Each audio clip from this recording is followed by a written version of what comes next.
কথায় আছে যে ফুল, শিশু আর গান যারা ভালোবাসে না তারা নাকি মানুষের পর্যায়ে পড়ে না। আমরা প্রত্যেকেই ফুল ভালোবাসি, তাই না? আর এই ফুলেরও কি অদ্ভুত কাহিনী। ফুল ফুটছে ও সে নিজেও জানে না সে পুজোর মন্দিরে সাজসজ্জা হতে ফুটেছে নাকি কোনো মৃতদেহ সাজাতে।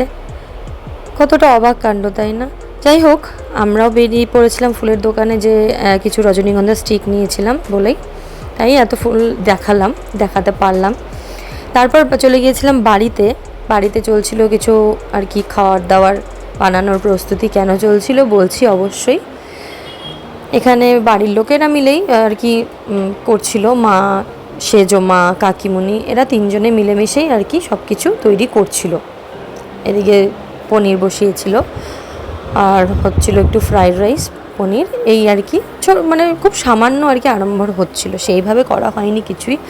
আর এগুলো করার কারণ ছিল, দিনটা ছিল 7ই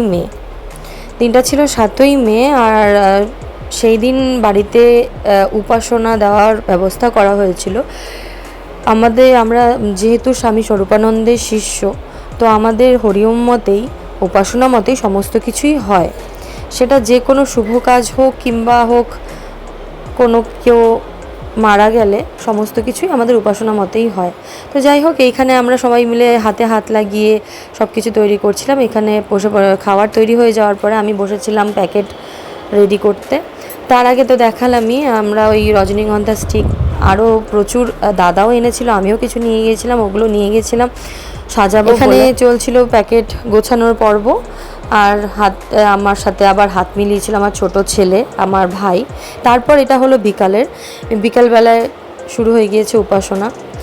আর সেই উপাসনাটা কিসের জন্যে হচ্ছিল তার কারণ হলো ইনি হচ্ছে আমার ঠাম্মা। তারই 7ম মৃত্যুবার্ষিকীর দিন ছিল সেই 7ই মে 2018 সালে উনি আমাদেরকে ছেড়ে চলে যান। তো সেই উদ্দেশ্যেই আর এটা হলো আমার উপাসনাটা। যেহেতু কোনো মৃত মানুষের ছবি বিগ্রহের পাশে রাখতে নেই, তাই আমরা রাখিনি, ওখানে খালি ওমের ফটোই রাখা হয়েছিল।